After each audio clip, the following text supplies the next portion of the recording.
오늘 우리에게 주시는 하나님의 말씀입니다. 신약성경 요한복음 12장 1절로 8절입니다. 요한복음 12장 1절로 8절 말씀입니다. 주님의 말씀을 봉독합니다. 유월절 엿새 전에 예수께서 베다니에 이르시니 이곳은 예수께서 죽은 자 가운데서 살리신 나사로가 있는 곳이라. 거기서 예수를 위하여 잔치할새 마르다는 일을 하고 나사로는 예수와 함께 앉은 자 중에 있더라. 마리아는 지극히 비싼 향유 곧 순전한 나드 한 근을 가져다가 예수의 발에 붓고 자기 머리털로 그의 발을 닦으니 향유 냄새가 집에 가득하더라. 제자 중 하나로서 예수를 잡아줄 가룟 유다가 말하되 이 향유를 어찌하여 300데나리온에 팔아 가난한 자들에게 주지 아니하였느냐 하니 이렇게 말함은 가난한 자들을 생각함이 아니요 그는 도둑이라 돈괴를 맞고 거기 넣는 것을 훔쳐 가밀어라. 예수께서 이르시되 그를 가만두어 나의 장례할 날을 위하여 그것을 간직하게 하라. 가난한 자들은 항상 너희와 함께 있거니와 나는 항상 있지 아니하리라 하시니라. 아멘. 오늘 본문은 이렇게 시작이 됩니다. 유월절 엿새 전에 예수께서 베다니에 이르시니 이곳은 예수께서 죽은 자 가운데서 살리신 나사로가 있는 곳이라. 이 짧은 말씀 속에 두 가지 배경과 관련된 힌트가 들어 있습니다. 첫 번째는 유월절 엿새 전이었다라는 말씀이죠. 예수님께서 십자가에 달려 돌아가시기 전 이제 얼마 남지 않은 바로 시점이었다라는 것을 알려줍니다. 그리고 바로 그 장소는 벳세다입니다. 죽었던 나사로를 살리셨던 바로 그 기적의 마을이었습니다. 이 마을에서 잔치가 열렸죠. 특별히 오늘 사건은 여러분이 잘 아시는 것처럼 향유를 예수님에게 부은 여인에 대한 이야기가 소개되고 있습니다. 잔치가 열렸고 그리고 그곳에서 향유를 주님께 부은 일입니다. 이 사건은 요한복음을 비롯해서 마태, 마가, 누가 모든 복음서에 공통으로 소개되고 있는 이야기입니다. 사실이라는 의미도 있겠지만 그보다는 중요하다는 의미도 있을 것입니다. 예수님께서 이 이야기가 모든 사람들에게 꼭 전달되기를 원하셨다라고도 생각할 수 있겠습니다. 마가복음, 마태, 누가복음 조금씩 이야기의 흐름은 조금은 다르지만 전체적으로 같은 이야기라는 사실을 알 수 있습니다. 특별히 마가복음에는 이 장소가 이 잔치의 장소가 나병 환자 시몬의 집에서 이루어졌다라고 그렇게 표현이 되어 있습니다. 오늘 읽은 요한복음에는 특별한 장소가 소개되지는 않습니다. 마을만 소개되고 있습니다. 벳세다라고 하는 마을이 소개되고 있고 그 잔치집에서 일하고 있는 사람들의 이야기가 나오는데 마리아와 마르다가 소개되고 있습니다. 이 마가복음과 요한복음을 합해서 연결해서 해석해 본다면 이렇게 될 것 같습니다. 마을은 벳세다이고 집은 시몬의 집입니다. 그리고 그곳에서 예수님이 계시고 그 방에는 예수님께서 살리신 나사로가 있고 그리고 부엌에서는 마리아와 마르다가 열심히 일을 하고 있습니다. 그리고 마리아가 그때 안으로 들어와서 예수님께 향유를 부었다. 이렇게 이해할 수 있을 것 같습니다. 전체적인 흐름이죠. 아마도 이 벳세다에서의 잔치는 아주 흥겨운 잔치였을 것 같습니다. 왜냐하면 나사로가 살아났지 않습니까? 또 시몬도 고침을 받았습니다. 나병 환자였던 이 시몬이 고침을 받았으니까 온 마을에 기적이 여러 번 일어난 셈이 되었습니다. 아마 성경에 나오지 않은 또 많은 사례들도 그 마을에서 있었을 수도 있겠습니다. 벳세다에 예수님께서 오셨을 때 많은 사람들이 기뻐했을 것이고 당연히 예수님을 접대하는 것은 그들에게 너무나도 당연한 일이었을 거라고 생각합니다. 마을에서 큰 잔치가 열린 거죠. 그런데 그 잔치 자리에서 의외의 사건이 발생합니다. 이미 여러분이 알고 계시는 대로 마리아가 또 다른 복음서에는 한 여인이 또는 죄 많은 여인이라고 표현되어 있는데 마리아, 요한복음은 마리아로 되어 있습니다. 이 마리아가 예수님의 발에 향유를 부은 것입니다. 많은 사람들이 이 사건을 보고 놀랐는데 왜냐하면 그 부은 이 나드 향유의 가치가 300데나리온에 이르기 때문이었습니다. 이 300데나리온이라고 하는 이 가치는 상당히 큰 가치였죠. 그래서 이 많은 사람들이 놀랐을 뿐만 아니라 요한복음에 따르면 가룟 유다가 이 마리아를 향하여서 책망하듯 이렇게 말하는 것을 우리가 보게 됩니다. 이 향유를 300데나리온에 팔아서 가난한 사람들에게 주지 않고 왜 이렇게 낭비하는가? 당연한 질문일 수도 있습니다. 그런데 사실은 가룟 유다 이 질문 속에는 사실은 그의 죄악성이 담겨져 있었습니다. 성경은 그것을 숨기지 않고 있죠. 이 300데나리온이라고 하는 가치 어느 정도입니까? 이미 여러분 많이 알고 계시겠습니다만은 한 데나리온이라고 하는 가치는 한 사람이 하루에 일해서 벌어들이는 품삯에 해당되는 액수죠. 그러니까 300데나리온이면 어떻게 됩니까? 300일 동안에 매일같이 일했던 것을 모은 그런 액수라고 할 수 있습니다. 요즘으로 치면 아마 1년 연봉쯤이라고 생각하면 적절할 것 같아요. 한 300일 정도 되니까 365일이지만 그렇게 생각하면 1년 동안 내가 버는 모든 돈의 액수만큼을 가지고 향유를 샀는데 그 향유를 그만 예수님의 발에 모두 부었다라고 하는 것입니다. 글쎄요, 사람들이 요즘에 그 당시 얼마나 오래 살았는지 모르지만 요즘처럼 많이 오래 살지 않았으니까 50세, 60세쯤에 세상을 떠났다고 했을 때 사람들이 세상에 태어나서 일할 수 있는 나이로 쳤을 때 한 해 동안 일하는 것을 모아둔다고 하는 것은 상당히 어려웠을 것입니다. 이 300데나리온만큼의 가치를 한 사람이 인생에서 모아들여서 가지고 있다. 그것도 향유로 가지고 있다는 것은 어마어마한 그런 일이라고 생각이 들지요. 그런데 이 마리아가 바로 이 향유를 예수님께 부은 것입니다. 이 향유는 스파이크 나드라고 하는 것으로 이 킹 제임스 번역 성경 그렇게 적고 있습니다. 이 스파이크 나드는 히말라야에서 자생하는 식물에서 얻어지는 고대 시대에서는 아로마 중에서는 가장 귀한 고귀한 그러한 향유라고 알려져 있습니다. 자, 이 사건 속에서 우리가 두 가지 적절하지 않은 것을 우리가 발견하게 되는데, 우선 첫 번째로 여러분이 이미 알고 계시는 것이고 늘 생각하시는 것이겠습니다만, 향유를 그렇게 써도 되는 것인가 하는 질문이 먼저 생겨나죠. 향유는 사실 한 방울, 두 방울만으로도 충분히 향기가 온 방에 퍼지는 그런 것입니다. 그러니까 조금만 사용해도 얼마든지 방에 충분히 향기가 번져갈 수 있도록 할 수 있었을 텐데, 이렇게 많은 양을 한꺼번에 뿌리는 것이, 붓는 것이 과연 적절한 방식이었는가 하는 질문이 생겨납니다. 두 번째로 또 하나 생겨나는 또 다른 질문은, 그렇게 부을 수 있는 향유를 부었다고 하더라도 그것이 만약에 왕궁에서 이루어졌다든지 왕의 대관식에서 이루어졌다든지 또 신을 향한 어떤 제사에서 이루어졌다면 그 정도 가능할 수 있다고 생각할 수 있겠지만, 일반적인 가정에서, 자그마한 마을에서, 사람들이 살고 있는 마을에서 아마 훌륭한 어떤 그런 모습도 아니었을 것입니다. 옷을 입고 있는 것도 명품도 아니었을 것이고 훌륭한 옷도 아니었을 것입니다. 그저 동네에 사는 사람들이 함께 모여서 예수님과 함께 식사를 나누는 그런 자리입니다.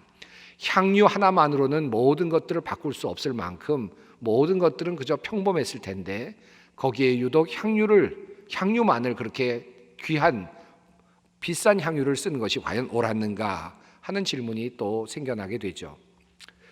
만약에 저라면, 여러분도 비슷하실 것입니다만은, 저라면 향유를 일부 먼저 팔아서 예수님이 입으실 옷을 한 벌 살 것 같아요. 그게 낫지 않겠습니까? 한 번에 다 쏟아버리는 것보다. 또 예수님의 신으실 신발도 하나 사드리고 또 겉옷도 하나 만들어드리고 이렇게 저렇게 해서 좀 새 옷으로 다 장만해 드릴 것 같아요. 그리고 예수님의 발에는 조금만 그냥 향기가 날 만큼 충분한 양을 쓸 것 같습니다. 그리고 남은 향유는 팔아서 예수님의 발 앞에 두고, 예수님, 가난한 사람들, 어려운 사람들을 위해서 사용해 주십시오 라든지 여러 가지 방법으로 사용할 수 있었을 것 같습니다. 이렇게 쓰면 훨씬 더 낫지 않았을까요? 그런 생각이 듭니다. 이것이 우리가 생각하는 삶의 생각의 구조죠. 왜 이런 생각을 하게 될까요? 이것은 우리가 똑똑해서일 수도 있지만, 우리의 생각 속에 이미 들어와 있는 하나의 구조, 생각의 구조가 있기 때문입니다. 우리가 이런 판단을 하게 되는 것은 효용의 법칙을 우리가 늘 생각하고 있기 때문입니다. 경제적인 법칙, 소비의 법칙을 늘 생각하고 살기 때문이겠습니다. 특히 현대인들이 그렇습니다. 어떻게 하면 더 경제적일까? 어떻게 하면 무슨 일을 할 때 효과를 가지고 효과를 만들어낼 수 있을까? 효용성이 있는 일을 할 수 있을까? 하는 질문들을 던지면서 우리는 일들을 하게 됩니다. 무엇을 살 때도 그렇고 어떤 행동을 할 때도 얼마나 이것이 효과가 있을까? 또 효용 가치가 있을까를 생각을 합니다. 이것이 우리들의 삶의 기준점이죠. 그런데 우리 예수님께서 이 일이 발생했을 때 예수님께서는 이러한 방식으로 생각을 하지 않았던 것 같습니다. 예수님께서 이렇게 여인을 칭찬하시기 때문입니다. 가만두라. 너희가 어찌하여 그를 괴롭게 하느냐? 그가 내게 좋은 일을 하였느니라. 낭비하였느니라 라는 말을 하지 않았고, 뜻밖에도 어떻게 네가 이럴 수가 있느냐라고 책망하지도 않으셨습니다. 그만두어라 라고 말씀하시면서 그가 나에게 좋은 일을 했다라고 말씀하셨습니다. 한 걸음 더 나아가서 예수님께서는 이 일을 계속해서 기억하라고까지 말씀하시죠. 내가 진정으로 너희에게 말한다. 온 세상 어디서든지 이 복음이 전파되는 곳에서는 이 여자가 한 일도 전해져서 그를 기억하게 될 것이다. 예수님께서는 마치 하나의 모범 사례를 말씀하시는 것처럼 이 사례가 모든 사람들에게, 오고 오는 세대 사람들에게 알려져서 이 사건이 기억되면 좋겠다라고 하는 예수님의 소원을 말씀하셨습니다. 예수님께서 이 여인을 칭찬하셨다라는 것이 우리에게는 참 의문이고 의아한 일이기도 하지만, 예수님께서 이 여인을 칭찬하셨다라는 것은 역설적으로 말한다면 예수님께서는 적어도 이 마리아가 한 일에 대해서 경제적인 관점에서 판단하지 않으셨다는 뜻이죠. 또 소비적인 관점에서, 효용의 관점에서 이 문제를 다루지 않으셨다라고 하는 말씀이기도 합니다. 예수님께서는 이 사건을 다른 관점에서 보셨다라는 뜻입니다. 그러므로 오늘의 본문을 읽어가면서 우리의 오늘의 본문을 소비적 관점이나 경제적인 관점에서 해석하려고 한다면 오늘의 본문을 의미를 제대로 파악하지 못하는 그런 결과에 이를 수도 있을 것입니다. 자, 그렇다면 이 여인은 어떠한 의미에서 이런 일을 한 것입니까? 그리고 예수님께서는 어떤 관점에서 이 여인의 행동이, 이 마리아의 행동이 타당하고 좋은 일로 여겨졌을까요? 어떤 일이 가능할까요? 이렇게 크게 낭비한 일인데, 이 향유를 효용 가치가 없도록 다 써버렸는데 이것이 어떻게 좋은 일이 될 수 있겠습니까? 어떻게 하면, 어떤 관점에서 보면 이것이 좋은 일이 되는가 하는 것입니다. 예수님께서 이 여인을 향하여 보시는 그 관점은 바로 바침, 헌신, 그것에 있습니다. 한마디로 말하면 자기 자신을 온전히 드리는 그의 마음에 달려 있는 것입니다. 아마도 마리아는 예수님께 정말 많은 것을 드리고 싶었을 것이라고 생각합니다. 그렇지 않았겠습니까? 자신의 오라비인 나사로를 예수님께서 살려주셨습니다. 이 이야기가 요한복음 11장 바로 앞장에 나오거든요. 그러니까 자기 자신의 오라비를 살려주신 예수님, 무엇을 바친들 아깝겠습니까? 어떤 것을 드린들 무엇이 아깝겠습니까? 하나님께 자기 자신을 온전히 드리고 싶은 마음으로 가득 찬 거죠. 그러니까 예수님께 무엇인가를 드리고 싶었는데 자기가 마침 가지고 있었던 것이 바로 향유였습니다. 그것을 몽땅 쏟아부어도 아깝지 않았던 것이죠. 이것이 바로 바침이었습니다. 하나님께 드릴 수 있는 헌신이었습니다. 이 여인은 예수님께 향유를 드렸지만 실제로는 자기 자신을 드린 겁니다. 자기 자신의 마음을 온전하게 드린 것이죠. 이것이 이 마리아의 행동이었습니다. 우리가 무엇을 가지고 또 그것을 사용할 때 우리는 항상 아주 자주 소비적인 관점, 경제적인 관점에서 우리는 늘 생각하고 그것을 판단합니다마는 우리 인생의 삶을 곰곰이 돌아보면 경제적이지 않은 상태로 또한 소비가 일어나거나 어떤 행동이 일어나는 것을 우리는 자주 보게 됩니다. 여러분, 젊었을 때 사랑의 열병을 알아보신 분들 계실 겁니다. 한 번쯤은 다 알아보셨을 거라고 생각하고 그 사랑의 열병을 알았을 때 어떤 느낌이었는지 아시는 분들이 꽤 계실 것입니다. 모든 것을 다 주고서라도 갖고 싶은 사람, 모든 것을 다 포기하고서라도 내 옆에 두고 싶은 사람, 그저 그분과 함께 있기만 하면 가난해도 괜찮고 어떤 일이 있어도 괜찮고 그냥 함께만 있으면 좋을 것 같은 사람, 그게 바로 사랑의 열병 아니겠습니까? 그렇게 경험한 분들이 여러분의 아내가 되고 남편이 됐죠? 그렇지 않습니까? 그 사랑의 열병입니다. 어떤 가치를 두고도 바꿀 수 없는 사람들이 있습니다. 이것이 바로 우리가 경험하는 삶의 여정 속에 들어 있습니다. 우리의 아이가 한번 아프다고 한번 생각해 보십시오. 의식불명이 되어서 하루하루를 연명하고 있다고 한번 상상해 보십시다. 어떤 일이 일어나겠습니까? 의사 선생님께서는 이미 진단을 하셨습니다. 더 이상 가망이 없습니다. 그저 생명만 유지할 뿐입니다 라고 이야기합니다. 이제 무엇을 더 할 수 있겠습니까?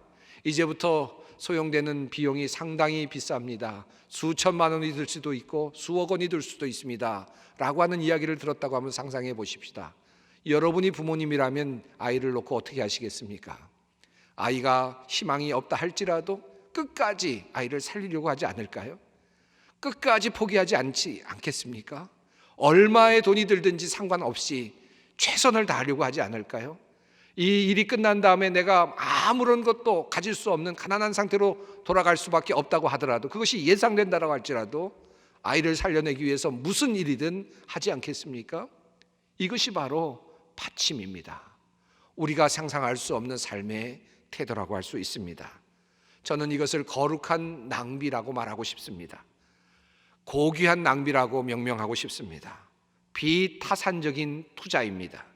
때로는 조금은 사치스러워 보일 수도 있고요, 때로는 조금 미련해 보일 수도 있습니다만은 맹목적으로 몰두하는 것이고 어떠한 고려나 또는 어떤 보류도 없는 전적인 헌신의 단계를 의미합니다. 우리들의 삶 속에 이와 같은 거룩한 낭비가 참 많이 있습니다. 그리고 이 고귀한 낭비를 통해서 우리들의 인생이 풍요로워지고 행복하게 되는 것을 우리는 경험합니다. 그런데 이 고귀한 낭비는 우리 인간들에게만 있는 것이 아니었습니다. 우리 하나님께서 우리들에게 먼저 보여주신 것이 바로 이 고귀한 낭비였습니다. 하나님께서 우리 인간들을 경제적으로 대하셨다면 어떻게 되었을까요? 소비의 관점에서만, 효용성의 관점에서만 다루셨다면 인간이 어떠한 운명이었겠습니까? 만약에 경제적이나 효용의 관점에서 인간을 대하셨다면 하나님께서 인간을 완전히 폐기하시고 포기하시고 새로운 존재를 만드시는 것이 훨씬 더 빨랐을지도 모릅니다. 인간을 그저 버려두는 것이 훨씬 더 경제적이었을 수도 있습니다. 그런데 하나님께서는 인간을 사랑하셨습니다. 인간을 향하여서 열병을 앓으셨습니다. 인간을 향하여서 포기를 못하셨습니다. 그래서 인간을 향하여서 우리를 위해서 당신의 아들인 예수 그리스도를 포기하셨습니다. 거룩한 낭비였습니다. 정말 말도 안 되는 낭비였지요. 자신의 아들을 내어주신 것입니다.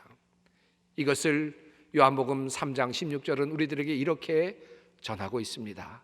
하나님이 세상을 이처럼 사랑하사 독생자를 주셨으니. 하나님의 고귀하신 낭비의 모습을 성경은 이렇게 표현하고 있습니다. 그런데 이 고귀한 낭비의 그 근저에 무엇이 있는지 아십니까? 하나님이 세상을 이처럼 사랑하사, 사랑이라고 하는 것이 존재하고 있습니다. 거룩한 낭비의 그 근저에는 항상 사랑이 있는 법입니다. 낭비의 근원에는, 고귀한 낭비의 그 근원에는 사랑이 존재합니다. 열정이 존재합니다. 사랑하지 않는 사람은 결코 낭비할 수 없습니다. 사랑하지 않는 사람은 고귀한 낭비가 무엇인지 모릅니다. 사랑을 알지 못하는 사람은 거룩한 낭비가 어떤 차원인지 절대로 알 수 없는 것입니다. 하나님은 사랑하셨기에, 인간을 사랑하셨기에 고귀한 낭비를 경험하셨고 시행하셨습니다. 우리 인간들도 마찬가지입니다. 고귀한 낭비를 아는 사람은, 행할 수 있는 사람은 사랑을 아는 사람들입니다. 가치를 따지고 소비의 원리와 경제성만을 말하는 사람들이 있습니다. 물론 똑똑한 사람들이죠. 그런데 이것만 알고 살아가는 사람은 인생의 절반만큼만을 살아가는 사람들입니다. 경제적으로 효용의 가치, 소비의 가치만을 가지고 살아가는 사람은 인생의 가장 중요한 한 부분을 놓치고 살아가는 사람들입니다. 예술이 그렇지 않습니까? 가치로 따질 수 없는 차원이죠. 사랑이 그렇지 않습니까? 가치로 따질 수 없는 차원이죠. 아름다움이 그렇습니다. 가치로 따질 수 없는 차원들입니다. 이것이 바로 거룩한 낭비입니다. 사랑에 근거한 받침, 이 거룩한 낭비를 모르고 사는 사람들은 불행한 삶을 살아가고 있는 것입니다. 이것은 우리들의 가정에서도 그렇고 나 개인의 삶에서도 그렇고 그리고 사회 속에서도 그렇고 직장의 생활 속에서도 그렇습니다. 교회 생활도 그렇고 더욱이 하나님과의 관계도 그러합니다. 사랑에 근거한 받침의 삶, 이 희생의 삶, 이 거룩한 낭비가 있는 삶이 우리의 삶을 풍요롭게 하는 것입니다. 자, 그렇다면 우리는 누구를 위해서 우리의 향유를 부을 것인가 하는 질문 앞에 서게 됩니다. 종교적인 경지는 거룩한 낭비의 한 부분이라고 할 수 있습니다. 일종의 거룩한 낭비요, 신을 향한 사랑의 열병을 안는 사람들이 주님을 따라갑니다. 수많은 사람들이 하나님을 위해서, 주님을 위해서 자신의 삶을 바쳤습니다.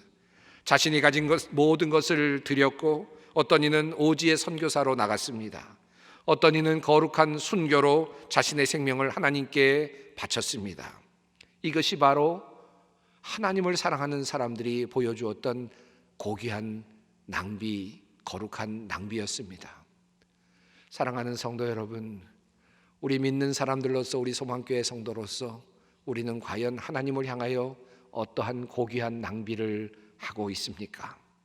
하나님을 사랑하기에, 하나님께서 나를 고쳐주셨기에, 하나님께서 나에게 죽음을 넘어서는 부활의 소망을 주셨기에, 나를 영원에 이르도록 구원하여 주셨기에 그 감사함에 겨워서 어떠한 경제적인 고려도 없이, 어떤 타산적인 어떤 생각이 없이, 어떤 소비적인 관점이 없이 모든 것을 바쳐도 아깝지 않은 그 사랑의 단계로 들어서는 거룩한 낭비, 그런 낭비를 우리는 경험하고 있습니까? 어떤 사람은 일평생 향유 옥합을 마련하느라고 시간을 보냅니다. 그리고 세상을 떠납니다. 어떤 사람은 향유 옥합을 장만하고 그리고 더 큰 향유 옥합으로 그것을 바꾸는 데 시간을 보냅니다. 그러다 한 번도 그것을 깨트려 보지 못하고 그만 세상을 떠나는 사람들도 많습니다. 얼마나 옥합을 마련하느냐, 얼마나 큰 옥합을 마련하는가가 중요한 것이 아니죠. 얼마나 많은 양의 향유를 모으느냐가 중요한 것이 아닙니다. 그 옥합 안에 들어있는 그 향유, 아름다운 향기가 나는 그 향유를 언제 깨트려서 그 향기가 온 세상에 퍼지도록 만들 것인가 하는 그 시점이 중요합니다. 그것이 사용되는 것이 중요합니다.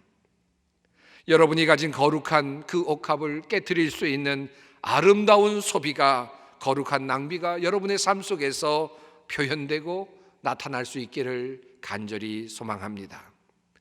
자, 그렇다면 우리는 이 옥합을 어느 때에 깨트려야 합니까? 그리고 이 향유를 붓는다는 것은 도대체 오늘 우리들에게 어떤 의미가 있는 것입니까?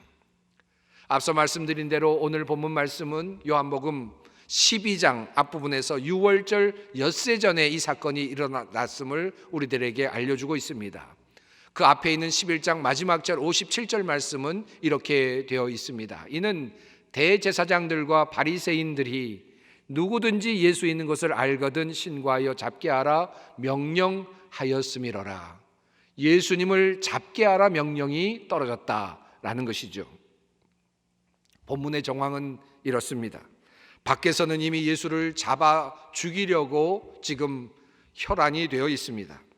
안에서도 제자 중에 하나가 이미 예수를 배신하려고 결심한 상태입니다. 모든 것을 알고 계시는 예수님, 얼마나 외로우셨겠습니까? 예수님의 죽음이 거의 가시적으로 지금 시야에 들어오고 있는 형편입니다. 이제 예수님께서 예루살렘으로 올라가시면 죽음이 기다리고 있습니다. 예수님께서 예루살렘에 올라가셔서 성 목요일에 제자들과 마지막 만찬을 거행하셨지요. 그렇다면 이 벳세다에서의 이 잔치는 어떤 의미가 있겠습니까? 벳세다에서 이 잔치는 어쩌면 예수님과 벳세다에서 가질 수 있었던 마지막 식사가 아니었을까요? 벳세다의 많은 사람들과 더불어서 마리아와 마르다, 나사로, 이 모든 사람들이 예수님의 그 마지막 가는 모습을 바라보고 있는 것이었습니다. 그들은 그 자리에서는 그것을 알지 못했지만 실제로 그들은 마지막 식사를 예수님과 하고 있었던 것이었습니다. 바로 그때 마리아는 예수님의 발에 향유를 부었습니다. 만약 마리아가 그날 향유를 붓지 않았더라면 그는 예수님께 나갈 기회를 놓쳤을 것입니다. 단 한 번 있었던 마지막 기회였을 것입니다. 다른 복음서와 다르게 요한복음은 마리아가 예수의 발에 향유를 붓고 자신의 머리털로 그의 발을 닦았다고 표현하고 있습니다. 너무나도 자세한 표현이어서 놀랍기까지 한 이 모습은 사실 당시 황제 앞에서 신하들이 온전한 헌신을 표할 때 하는 그러한 태도였습니다. 황제의 발에 자신의 머리를 조아림으로 완전한 헌신을 맹세하는 왕을 향한 복종의 자세였습니다. 알고 한 행동이었는지 모르거나 한 행동이었는지 모르나 마리아는 바로 그 행위를 하고 있습니다. 마리아는 예수님을 왕으로 대접하고 있습니다. 자기 자신에게 주어졌던 그 마지막 절체절명의 순간에 자신이 가지고 있는 모든 것을 예수님께 쏟아붓습니다. 한 걸음 더 나아가서 자기 자신을 예수님께 온전히 드리고 있습니다. 충성스러운 맹세를 하는 것입니다. 만왕의 왕이신 예수께 향유를 붓는 것입니다. 마리아의 헌신이 고귀한 헌신이 될 수 있었던 것은 이러한 시간적인 적절성이었습니다. 그래서 예수님께서는 이렇게 말씀하셨습니다. 예수께서 이르시되 그를 가만두어 나의 장래할 날을 위하여 그것을 간직하게 하라. 가난한 자들은 항상 너희와 함께 있거니와 나는 항상 있지 아니하리라 하시니라. 나의 장래를 그가 예비한 것이다. 예수님께서는 마리아의 그 거룩한 낭비를 기쁘게 받아주셨습니다. 그리고 주님께서 말씀하시기를 가난한 자들은 항상 너희와 함께 있지만 나는 그렇지 않다라고 말씀하시면서 마리아가 한 그 행위를 칭찬해 주셨습니다. 자, 그렇다면 우리는 언제 옥합을 깨트릴 수 있을까요? 예수님께서는 이미 하늘로 올라가셨고 승천하셨습니다. 다시 오실 때 우리는 옥합을 깨트릴 만한 기회를 얻을 수도 없을 것입니다. 우리는 언제 우리의 옥합을 깨트릴 수 있습니까? 우리는 지금 대림절을 보내고 있습니다. 예수 그리스도의 오심을 기다리는 절기입니다. 그런데 예수님께서 마리아에게 하신 말씀 속에서 우리는 한 가지 힌트를 얻을 수 있습니다. 주님 이렇게 말씀하셨지 않습니까? 가난한 자들은 항상 너희와 함께 있으나 아무 때라도 원하는 대로 도울 수 있거니와 나는 너희와 항상 함께 있지 아니하리라. 그 당시에 예수님께서 이제 곧 떠나실 것을 이야기하시면서 동시에 가난한 자들은 이곳에 남겨둔다라고 하는 암시가 이 말씀 속에 들어 있습니다. 이 말씀을 우리가 깊이 묵상할 필요가 있습니다. 예수님께서 돌아오시는 그날까지 우리는 누구에게 향유를 부을 수 있습니까? 마태복음 25장에 따르면 예수님께서 오셨을 때 양과 염소로 나누듯이 사람들을 나누시면서 주님께서는 예수님에게 선을 베푼 사람들을 따로 불러 세우셨습니다. 언제 내가 예수님이 목마르셨을 때 예수님에게 물을 드렸습니까? 라고 말하는 사람들을 향하여서 우리 주님께서는 이렇게 말씀하십니다. 너희가 여기 내 형제 중에 지극히 작은 자 하나에게 한 것이 곧 내게 한 것이니라. 주님의 이 말씀을 꼭 기억하시기 바랍니다. 사랑하는 성도 여러분, 코로나19로 인해서 어려운 시간을 우리가 보내고 있습니다. 힘든 삶을 살아가는 많은 이들이 있습니다. 우리에게 고귀한 낭비가 요구되는 바로 오늘이라 할 수 있겠습니다. 주님께서 향유를 부은 여인에게 말씀하셨습니다. 그가 내게 좋은 일을 하였느니라. 마지막 날 주님께서 우리에게 오셔서 내가 나에게 좋은 일을 하였느니라 말씀할 수 있기를 바랍니다. 함께 기도하겠습니다. 사랑의 하나님, 주님의 아들을 이 땅에 내어주신 고귀한 낭비로 아무 쓸모없는 우리가 구원을 받고 영생의 복을 얻게 되었습니다. 하나님이 대림절을 보내며 주님을 기다리는 우리들이 향유를 주님께 부어 주님을 온전히 경배하였던 마리아처럼, 한 여인처럼 주님의 몸된 교회를 바르게 세우고 가난하고 어려움에 처한 이들을 돕는 일에 헌신하게 하옵소서. 주님께서 우리에게 보여주신 거룩한 낭비, 고귀한 낭비를 우리들도 우리의 삶 속에서 배우고 실천케 하옵소서. 예수님의 이름으로 기도드리옵나이다. 아멘.